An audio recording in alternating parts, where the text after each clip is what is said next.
শ্ৰীকৃষ্ণই কৈছিল ঈশ্বৰ লগত থাকিলে এইকেইটা সংকেত দিয়ে। এইকেইটা ইংগিত পালে গম পাব ঈশ্বৰ আপোনাৰ ওপৰত সন্তুষ্ট। এইকেইটা সংকেতৰ জৰিয়তে গম পাব আপোনাৰ জীৱনত ভাল হ'বলৈ গৈ আছে। আপুনি জানেনে যে জীৱনৰ ভাল সময়ৰ আগতে ঈশ্বৰে নিজেই কিছুমান সংকেত দিয়ে। ভগৱান শ্ৰীকৃষ্ণই কলিযুগ ভৱিষ্যতবাণী কৰাৰ সময়ত গীতাত এই সংকেত উল্লেখ কৰিছিল। আপোনাৰ জীৱনত কেতিয়া আহিব ভাল সময়? কৃষ্ণই দিয়া এই 10টা চিন পৰীক্ষা কৰি জানি লওক যে ঈশ্বৰ আপোনাৰ লগত আছে নে নাই। সময়ৰ পৰীক্ষা কঠিন আৰু ঈশ্বৰে এই চিনৰ জৰিয়তে আমাক জনায় যে ভাল সময় সোনকালে আহি আছে। সময়ে সকলো ঠিক কৰে। ভগৱান শ্ৰীকৃষ্ণই কৈছিল, মানুহৰ জীৱনত সুখ আহিব নে দুখ আহিব সেয়া কেৱল সময়ে নিৰ্ধাৰণ কৰে। জীৱনটো কেনেকৈ চলিব সেয়া সময়ৰ ওপৰত নিৰ্ভৰ কৰে। আমাৰ সকলোৰে সঠিক সংকেত বুজিব পৰা ক্ষমতা নাই।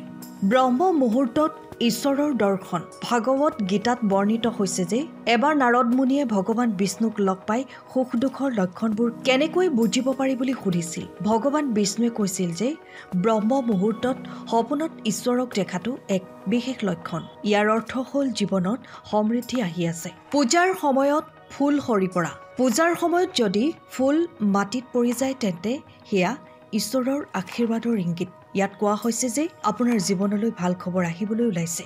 স্মৰণীয় সপোন।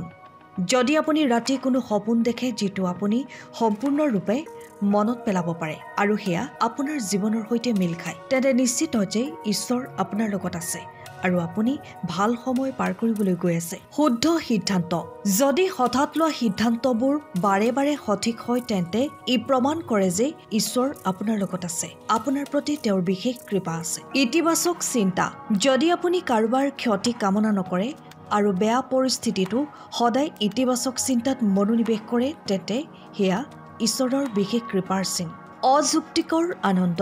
যদি আপোনাৰ মনটো কোনো কাৰণ নোহোৱাকৈ অতি সুখী আৰু শান্তিপূৰ্ণ হয় তেন্তে আপোনাৰ আগন্তুক দিনবোৰ যে ভাল হ'ব সেয়া নিশ্চিত। চাকিৰ শিখা। পূজাৰ সময়ত যদি দীপৰ শিখা পোনে পোনে ওপৰলৈ উঠি বহু সময় জ্বলি থাকে তেন্তে সেয়া ঈশ্বৰৰ সন্তুষ্টিৰ চিন। অতি সোনকালে আপোনাৰ জীৱনলৈ আহিব কিছু ভাল খবৰ। ধূপৰ ধোঁৱা। ধূপ জ্বলোৱাৰ পিছত যদি ধোঁৱা ঈশ্বৰৰ ফালে যায় বা তেওঁৰ ৰূপ ধাৰণ কৰে তেন্তে ঈশ্বৰ লগত থকাৰ স্পষ্ট ইংগিত। জীৱ-জন্তুৰ আচৰণ। প্ৰাণীৰ আচৰণৰ পৰাও ভাল সময়ৰ ইংগিত পোৱা যায়।